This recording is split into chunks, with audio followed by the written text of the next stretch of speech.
Move et Airtel Gabon unissent leurs efforts en vue d'améliorer la couverture réseau ou encore l'accès à Internet dans les zones les plus reculées du Gabon. La signature de ce protocole d'accord est une première étape avant la signature d'une convention entre les deux opérateurs qui précisera le cadre juridique. Aujourd'hui, si vous voyagez par le pays, vous allez rencontrer pas mal des endroits où il y a deux tours de télécommunications, un à côté de l'autre.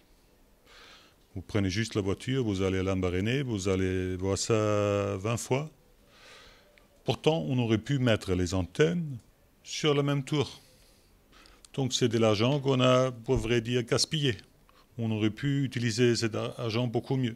Les avantages comparatifs entre les deux opérateurs, l'un étant le mieux installé dans les endroits les plus reculés du pays et l'autre ayant les infrastructures plus modernes en matière d'accès à Internet, vont donc se compléter. Sur le plan financier, ce sont des économies qui seront générées pour les deux opérateurs et ces économies seront réinjectées pour moderniser d'autres volets de l'exploitation du réseau. Je pense notamment à la radio, à la transmission, notamment qu'elle soit en fibre optique ou en faisceau hertzien.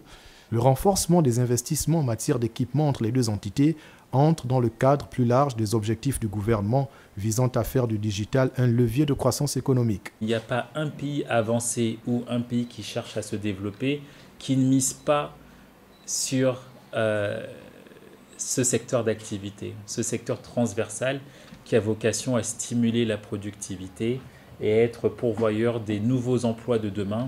Dans le contexte de digitalisation de l'administration, ce rapprochement représente une opportunité de réduction des coûts et de l'amélioration de la couverture nationale. Avec un taux de pénétration d'Internet de 73,7% au début de l'année 2024, le Gabon est l'un des pays d'Afrique où l'adoption des technologies numériques progresse le plus rapidement. Pourtant, 26,3% de la population reste encore hors ligne, révélant un potentiel significatif de connectivité à exploiter.